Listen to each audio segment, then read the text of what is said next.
না আগুন ঘুমের আগুন ছোবা।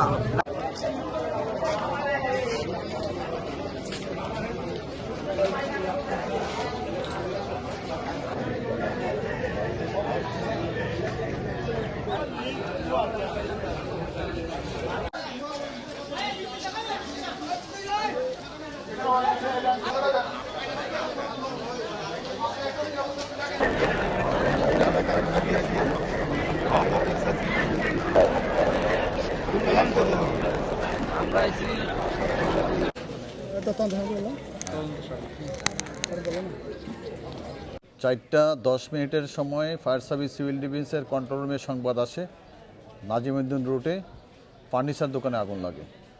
সাথে সাথে হেডকোয়ার্টার থেকে 3টে ইউনিট ঘটনাস্থল উদ্দেশ্যে রওনা হয় এবং আগুনের ভয়াবহতার কারণে হেডকোয়ার্টার থেকে আরও 2টা ইউনিট এবং লালবাগ থেকে আরও 2টা ইউনিট, মোট 7টা ইউনিট ঘটনাস্থলে এসে পৌঁছে এবং খুব দ্রুত সময়ের ভিতরে 4টা 50 মিনিটের ভিতরে আগুনটা আমরা সম্পূর্ণ নিয়ন্ত্রণে নিয়ে আসি।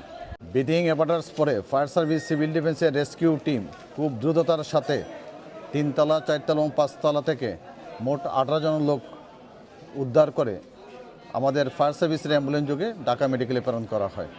নিচতলা এবং দোতলা ফার্নিচার দোকান ছিল, নিচতলার ফার্নিচার দোকানগুলো ক্ষতিগ্রস্ত হয় কিন্তু দোতলার ফার্নিচার কোনো ক্ষতিগ্রস্ত হয় না।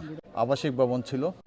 আগুনের ক্ষতি এবং উদ্ধার তদন্ত সাপেক্ষে, তো সম্ভাব্য কারণ হিসাবে বৈদ্যুতিক গোলযোগ হতে পারে কারণ বিদ্যুৎ লাইন চালু অবস্থায় ছিল। ফায়ার সার্ভিস সিভিল ডিফেন্সের খুব দ্রুততার সময় অগ্নি নির্বাপনের কারণে আশেপাশের দোকানে কোনো আগুন ছড়াতে পারে নাই।